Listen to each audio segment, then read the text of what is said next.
Hello दोस्तों, आप सभी का हमारे यूट्यूब चैनल स्टडी आपके साथ में एक बार फिर से स्वागत है। आज हम लोग डिस्कस करने वाले हैं अप्रैल मंथ के करंट अफेयर्स के बारे में। इस पर्टिकुलर सेशन में हम लोग बात करेंगे 1 टू 2 अप्रैल के मोस्ट इंपॉर्टेंट करंट अफेयर्स के बारे में।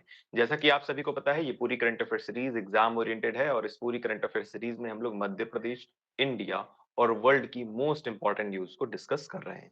साथ ही साथ ये पूरी करंट अफेयर सीरीज आपको different competitive exams like MPPSC, SSC, police exam, railway exam या जितने भी कॉम्पिटिटिव एग्जाम्स हैं जिनमें करंट अफेयर्स एक महत्वपूर्ण सब्जेक्ट हो या ऐसे एग्जाम जिनमें करंट अफेयर्स आता हो, ऐसे सभी एग्जाम्स में ये करंट अफेयर सीरीज आपके लिए बहुत ही ज्यादा बेनिफिशियल होने वाली है। तो इस सीरीज से आप लगातार जुड़े रहें, क्योंकि इस सीरीज में आपको क्रिस्प कंटेंट या आप ऐसा कहें क्रिस्पी करंट अफेयर्स आपको मिलने वाला है और इस करंट अफेयर्स सीरीज का फायदा आपको डिफरेंट कॉम्पिटिटिव एग्जाम्स में बिल्कुल हो सकता है। तो बिना टाइम वेस्ट किए बात करते हैं आज की फर्स्ट न्यूज के बारे में। आज की हमारी फर्स्ट न्यूज है 1 अप्रैल 2024, 90 इयर्स ऑफ आरबीआई। आरबीआई यानी रिजर्व बैंक ऑफ इंडिया, जिन्हें बैंकों का बैंक भी कहा जाता है, उसको 90 साल पूरे हो गए हैं। वित्त मंत्रालय ने आरबीआई के 90 वर्ष पूर्व होने के उपलक्ष्य में 90 रुपए मूल्य वर्ग का एक विशेष स्मारक सिक्का जारी करने की अधिसूचना जारी की। इसके अलावा इसका फाउंडेशन कब किया गया था, तो ये आपको ध्यान रखना है। इसका फाउंडेशन यानी कि फाउंड कब किया गया, तो 1 अप्रैल 1935 एज इट इज, ध्यान रखना है। पहले गवर्नर कौन थे भाई, तो फर्स्ट गवर्नर कौन है? फर्स्ट गवर्नर है सर ऑसबॉर्न स्मिथ। ये आपको ध्यान रखना है, सर ऑसबॉर्न स्मिथ के बारे में पता होना चाहिए। और करंट गवर्नर कौन है, तो भाई शक्तिकांत दास। शक्तिकांत दास करंट गवर्नर हैं, ये भी आपको पता होना चाहिए। इसके अलावा रिजर्व बैंक का केंद्रीय कार्यालय प्रारंभ में कहाँ था, तो कोलकाता में स्थापित किया गया था, लेकिन 1937 में इसे स्थायी रूप से यानी परमानेंट रूप से मुंबई शिफ्ट कर दिया गया। एज इट इज, आपको ये वाली बात पता होनी चाहिए। It was originally set up as a shareholder bank. ये पहले शेयर होल्डर बैंक की तरह स्थापित किया गया था, लेकिन बाद में इसे नेशनलाइज कर दिया गया 1 जनवरी 1949। प्रश्न आपसे पूछा जा सकता है, क्या प्रश्न पूछा जाएगा कि आरबीआई का नेशनलाइजेशन कौन से ईयर में किया गया? आपसे प्रश्न पूछा जाएगा आरबीआई का नेशनलाइजेशन किस ईयर में हुआ, तो आपको पता होना चाहिए 1949 में इसका नेशनलाइजेशन किया गया था। साथ ही साथ ये कब फाउंड हुआ, तो 1 अप्रैल 1935 में ये फाउंड हुआ था। मुझे उम्मीद है कि ये सारी बातें आपको समझ में आई होंगी। फिलहाल थोड़ा सा इसके बारे में और जानते हैं। आरबीआई के गवर्नर कौन है, तो मैंने ऑलरेडी आपको बता दिया, शक्तिकांत दास जी इसके करंट गवर्नर हैं। और पहले गवर्नर कौन थे, तो सर ऑसबॉर्न स्मिथ थे। यह भारत में मौद्रिक स्थिरता सुनिश्चित करने और आमतौर पर देश की मुद्रा और क्रेडिट प्रणाली को संचालित करने की दृष्टि से बैंक नोटों के मुद्दे और रिजर्व रखने को विनियमित करता है। इंपॉर्टेंट है, पता होना चाहिए एमपीपीएससी के कैंडिडेट्स को। इसके अलावा आरबीआई मौद्रिक स्थिरता, मुद्रा प्रबंधन, मुद्रास्फीति लक्ष्यीकरण, बैंकिंग प्रणाली को विनियमित करने और ब्याज दरें निर्धारित करने के लिए जिम्मेदार है। यानी कि जो भी ब्याज दरें निर्धारित की जाती हैं, है ना, क्या महंगाई होगी, इन्फ्लेशन किस तरह का होगा, इन्फ्लेशन टारगेटिंग जिसे आप कहते हो, साथ ही साथ जो करेंसी का मैनेजमेंट है या फिर स्टेबिलिटी को रेगुलेट करना, ये सारी चीजें, इन सारी चीजों के लिए रिस्पॉन्सिबल कौन है, तो आरबीआई नाम की संस्था है। एज इट इज, आपको पता होना चाहिए reserve bank of India. Reserve bank of India को और क्या कहा जाता है, बैंकों का बैंक, बैंकों का बैंक कहा जाता है। ठीक है, क्योंकि सारी चीजें कंट्रोल कौन करता है, बैंक से रिलेटेड, वो कौन करता है, आरबीआई करता है। इस वजह से इसे बैंकों का बैंक कहा जाता है। चलिए बात करते हैं अगली इंपॉर्टेंट न्यूज के बारे में। अगली इंपॉर्टेंट न्यूज है, Indian air force will start mega exercise Gagan Shakti for 10 days from today. हाल ही में इंडियन एयरफोर्स यानी आईएएफ के द्वारा एक पर्टिकुलर एक्सरसाइज स्टार्ट की गई है, जिसका नाम क्या है, जिसका नाम है गगन शक्ति। गगन शक्ति एज इट इज इंपॉर्टेंट है। गगन शक्ति का अभ्यास पश्चिमी और उत्तरी दोनों मोर्चों पर किया जाने वाला है, यानी भारत के पश्चिमी और उत्तरी हिस्से में इसका अभ्यास किया जाएगा। इसका अभ्यास पहली बार कब किया गया, तो इसका अभ्यास पहली बार 2018 में आयोजित किया गया था, जब भारतीय वायुसेना ने 2 चरण के हवाई अभ्यास के दौरान 11,000 से अधिक उड़ानें भरी थी। इसमें चीन और पाकिस्तान के साथ 2 मोर्चों पर युद्ध के लिए भारतीय वायुसेना की तैयारियों का परीक्षण करने की कोशिश की गई थी। इंपॉर्टेंट है, पता होना चाहिए गगन शक्ति किसके द्वारा परफॉर्म की जाती है, तो इंडियन एयरफोर्स के द्वारा परफॉर्म की जाती है। हाल ही में ये एक्सरसाइज कंडक्ट की गई। ठीक है, 1 से 10 अप्रैल तक चलने वाली है। अदर इंडियन एयर फोर्स की एक्सरसाइज़ेज़ कौन-कौन सी हैं? तो अभी आपने थोड़े दिन पहले पढ़ा होगा, मैंने आपको पढ़ाया था फरवरी के करंट अफेयर्स में वायु शक्ति 2024 एक्सरसाइज़ जिसे प कंक्लूड किया गया जैसलमेर में, राजस्थान में। इसके अलावा एक और एक्सरसाइज़ मैंने आपको पढ़ाई थी, वो है भारत शक्ति एक्सरसाइज़, जिसको प्रधानमंत्री नरेंद्र मोदी जी ने भी विटनेस किया, यानी देखा। कहाँ? पोखरण में। कब? 12 मार्च। 12 मार्च में ये हुई थी और मार्च के करंट अफेयर्स में ऑलरेडी हमने ये कवर किया है। इसके अलावा एक और एक्सरसाइज़ जो कि बाद में कंडक्ट की जाएगी इस साल के, वो है तरंग शक्ति। इस पर भी जब ये एक्सरसाइज़ जब होगी तब भी हम लोग इसके बारे में डिस्कशन करेंगे। मुझे उम्मीद है कि आपको समझ में आ गया है कि कितनी एक्सरसाइज़ेज़ हैं। एक है गगन शक्ति, एक है वायु शक्ति, एक है भारत शक्ति और एक है तरंग शक्ति। ये सारी एक्सरसाइज़ेज़ किसकी हैं? ये सारी एक्सरसाइज़ेज़ हैं इंडियन एयर फोर्सेस की। बात करते हैं अगली इंपॉर्टेंट न्यूज़ के बारे में। अगली इंपॉर्टेंट न्यूज़ है डब्ल्यूएचओ ने हाल ही में लॉन्च किया है CoViNet, a global laboratory to monitor the emerging corona virus. हाल ही में डब्ल्यूएचओ का फुल फॉर्म पता होना चाहिए आप सबको, World Health Organization. World Health Organization ने हाल ही में क्या किया है? लॉन्च किया है। क्या लॉन्च किया है? तो एक लेबोरेटरी लेबोरेटरी लॉन्च की है। इस लेबोरेटरी का नाम क्या है भाई? इस लेबोरेटरी का नाम है कोविनेट। ध्यान रखना है, कोविनेट एज़ इट इज़ इम्पोर्टेंट है, पता होना चाहिए। कोविनेट। ये पर्टिकुलर लेबोरेटरी क्या करने वाली है? तो जितने भी इमर्जिंग यानी कि आने वाले या उत्पन्न हो रहे कोरोना वायरस हैं, उन सभी कोरोना वायरस को मॉनिटर करने के लिए ये पर्टिकुलर लेबोरेटरी किस को लॉन्च किया गया है। ध्यान रखना है, ये बहुत इम्पोर्टेंट है। ये पर्टिकुलर न्यूज़ आपके एग्ज़ाम में ये देखने को ज़रूर मिल सकती है। आने वाली अपकमिंग एग्ज़ाम जैसे हो गया, एसएससी हो गया, रेलवे जैसे एग्ज़ाम होंगे, इसके अलावा जितने भी वन डे एग्ज़ाम आपको देखने को मिल रहे हैं या स्टेट पीसीएस, सभी के लिए ये इम्पोर्टेंट है, पता होना चाहिए आप सभी को, ठीक है? तो मुझे उम्मीद है कि आपको समझ में आ गया। डब्ल्यूएचओ वर्ल्ड हेल्थ ऑर्गेनाइजेशन ने लॉन्च किया है एक लेबोरेटरी। लेबोरेटरी का नाम है कोविनेट, ठीक है? जो कि क्या करने वाली है? जो कि इमर्जिंग कोरोना वायरस को मॉनिटर करने का काम करेगी। चलिए थोड़ा-सा पढ़ लेते हैं अब। विश्व स्वास्थ्य संगठन डब्ल्यूएचओ ने जल्द ही सामने आने वाले संभावित नए कोरोना वायरस की पहचान और निगरानी करने के लिए प्रयोगशालाओं का एक वैश्विक नेटवर्क कोविनेट लॉन्च किया है। यह बढ़ी हुई प्रयोगशाला क्षमता के साथ सार्स कोव 2 कोरोना वायरस और मर्स कोव सहित अन्य कोरोना वायरस का आकलन करेगा, यानी उसकी मॉनिटरिंग करेगा।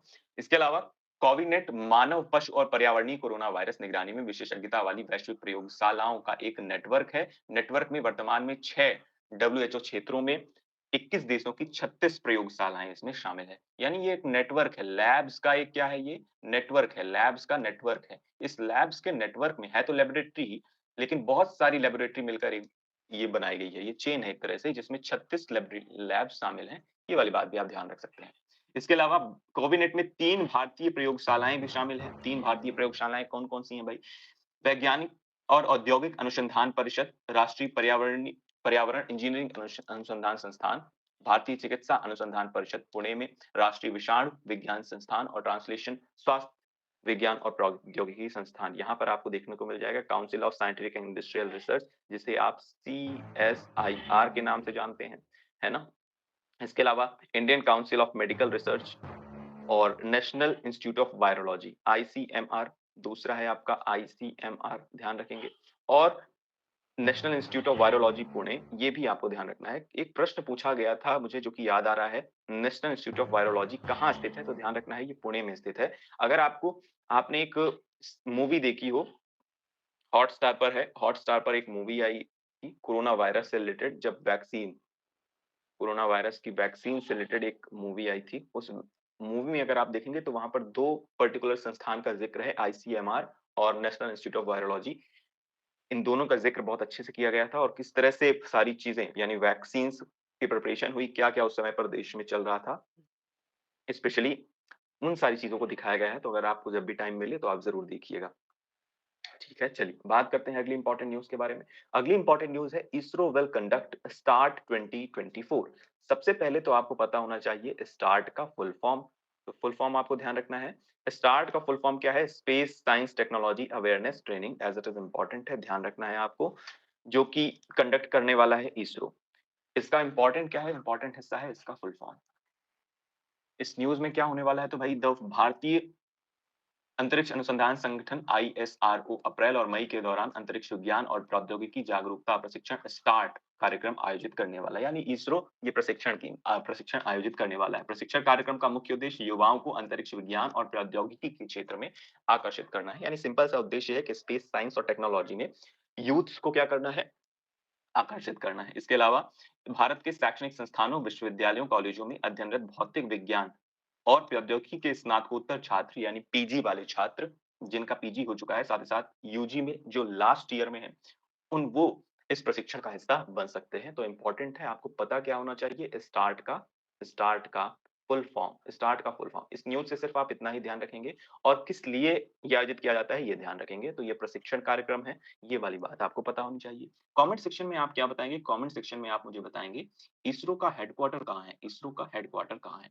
ठीक है, बात करते हैं, यही सारी बातें आपको यहाँ पर इंग्लिश में भी मिल जाएँगी, तो परेशान होने की बिल्कुल ज़रूरत नहीं है इंग्लिश मीडियम वालों को। इसके अलावा बात करते हैं अगली इंपॉर्टेंट न्यूज़ के बारे में। अगली इंपॉर्टेंट न्यूज़ है, Rohan Bopanna creates history with Miami Open men's double title and breaks his own record.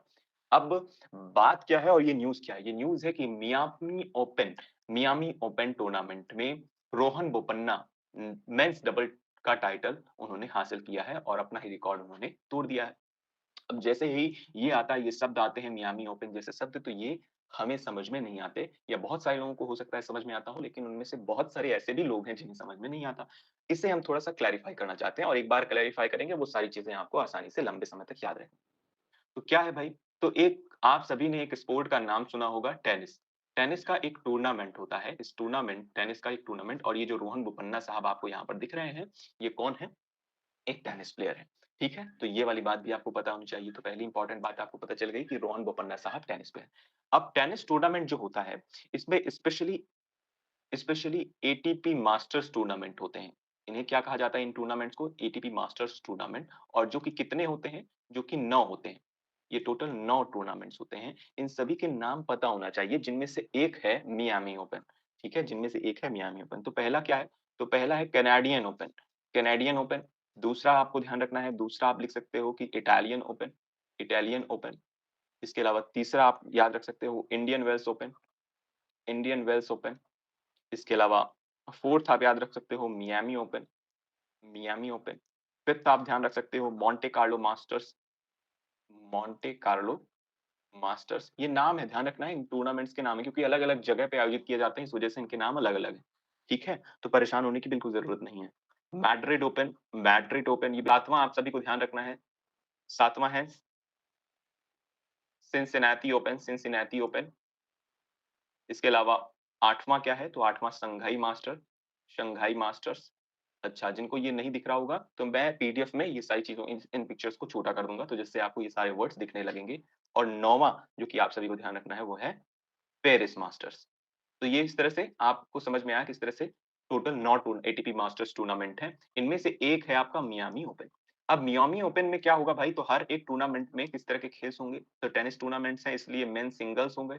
जब एक पर्सन के साथ खेले, एक मेन दूसरे मेन के साथ खेले। और एक होगा भाई वुमेन सिंगल्स, जब एक महिला दूसरी महिला के साथ खेलती है। और एक हो गया आपका main doubles, main doubles. Main doubles का मतलब 2 आदमी अलग-अलग नेशन के हो सकते हैं, साथ-साथ एक नेशन के भी हो सकते हैं। एक दूसरे के विरुद्ध यानी 2-2 खिलाड़ियों के बीच में हो। और इसी तरह से वुमेन डबल्स भी होता है। वुमेन डबल्स, साथ ही साथ मिक्स्ड डबल्स भी होता है, ध्यान रखना है। मिक्स भी होता है। यहाँ पर बात किसकी हो रही है? यहाँ पर बात हो रही है भाई, यहाँ पर हम लोग बात कर रहे हैं मेन डबल्स की। मेन डबल्स की बात कर रहे हैं, मेन डबल्स की बात कर रहे हैं। मेन डबल्स में हाल ही में रोहन बोपन्ना साहब ने मेन डबल्स टाइटल जीता है मियामी ओपन का। मुझे उम्मीद है कि ये वाली बात आपको बिल्कुल आसानी से समझ में आ गई। अब अगर बात करें इनके साथ और कौन है भाई, इनके साथ वाले व्यक्ति कौन हैं? तो इनके साथ वाले व्यक्ति, एक तो आपको पता चल गया कि 2024 में मेन डबल्स में एक है रोहन बोपन्ना साहब। और दूसरे व्यक्ति हैं जिनका नाम आप सभी को पता होना चाहिए, जिनकी इमेज आपको यहाँ पर देखने को मिल रही है। इनका नाम भी आपको पता होना चाहिए, जिनका नाम क्या है? Matthew Matthew Ebden. Matthew Ebden. तो बोपन्ना साहब और एबडेन साहब ने मिलकर main doubles title Miami open का हासिल किया है एज़ इट इज़ आपको पता होना चाहिए। क्या कोई और भारतीय है ऐसा जिन्होंने मेन डबल्स का टाइटल जीता है? तो मेन डबल्स का टाइटल और कौन-सा भारतीय है जिसने जीता है? वो उसका नाम भी आपको पता होना चाहिए। एक है महेश भूपति और दूसरा नाम है लिएंडर पेस। महेश भूपति और लिएंडर पेस इन ये दोनों खिलाड़ी मिलकर मिलकर वर्ष 2011 में मेन डबल्स का खिताब जीता था। ये दोनों इंडियन प्लेयर्स हैं, ठीक है? इनका नाम आपको पता होना चाहिए। इसके अलावा वर्ष 2010 में लिएंडर पेस लिएंडर पेस और उनके साथ एक और प्लेयर थे, उनका नाम आपको ध्यान रखने की ज़रूरत नहीं है। उन्होंने भी ये खिताब जीता था, यानी 2010 में भी लिएंडर पेस थे, 2011 में भी और 2012 में भी लिएंडर पेस थे। तो लिएंडर पेस आप कह सकते हैं लिएंडर पेस टेनिस में टेनिस में आप कह सकते हो कि 3 टाइटल इन्होंने हासिल किए हैं। इम्पोर्टेंट है, आपको पता होना चाहिए। रोहन बोपन्ना साहब ने वर्ष 2024 में मेन डबल्स टाइटल हासिल किया, किसके साथ मिलकर? मैथ्यू एबडेन के साथ मिलकर। इसके अलावा वुमेन की बात करें अगर आप, तो वुमेन में एक नाम आप सभी को जो कि याद होगा, बहुत ही चर्चा वाला नाम है, चर्चा में रहने वाला नाम है, वो नाम क्या है? सानिया मिर्ज़ा का। तो 2015 में सानिया मिर्ज़ा जी ने